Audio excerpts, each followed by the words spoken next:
Here po mga kabatak, cooking time na naman. And now my menu is just a simple breast chicken. So, let's cook. First, let's boil the chickpeas again because it will take too much time.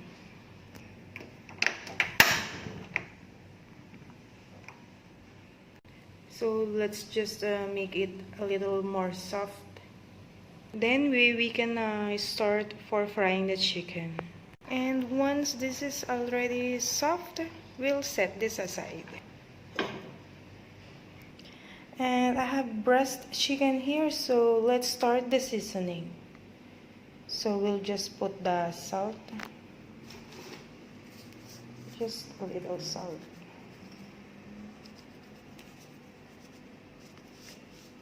Then sugar.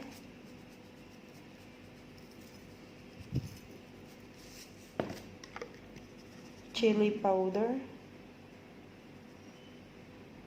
This is the star of my kitchen. Chili powder. And pepper. And here it goes. So before we fry it, let's set this aside for 10 to 15 minutes. And I have boiled potato here, so I have to reheat this only just to make it more soft and easy to mash. And now it's soft, we can set this aside. Now mga kabatak, we can start frying it for 10 to 15 minutes so it's really cooked. Let's heat the oil, then I'll put the butter on it. Then let's put it now.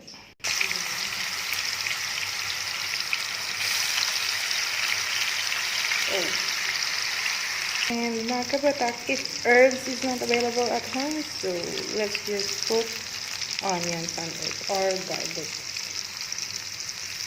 This is our chicken now, so we have to turn this on the other side.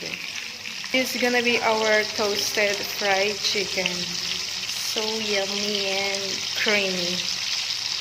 Our tender and creamy chicken are almost ready. And the low heat really gives the amazing softness of the chicken while it's frying. And now it's done, we can set this for preparing.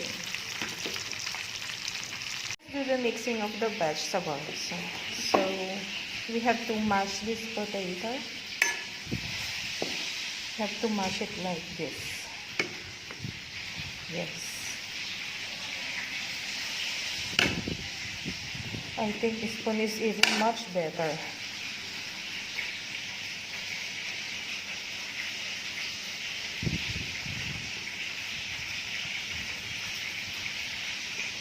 Yes, just mash it a little bit more like this. Because this will be our rice with the chicken. Then let's add the garbanzos.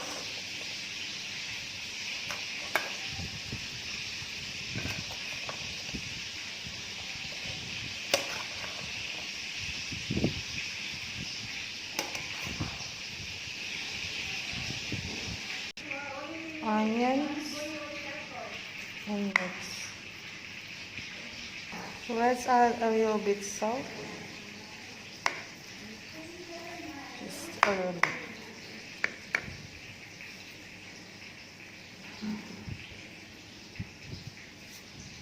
Yes. A little chili powder also.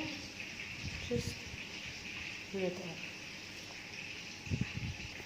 And the pepper on it. And now it's done. We have to start preparing the plate. So let's have one scoop of it. So the chili on top, it's my favorite. And our fried onions. And now it's done. Our lunch is ready.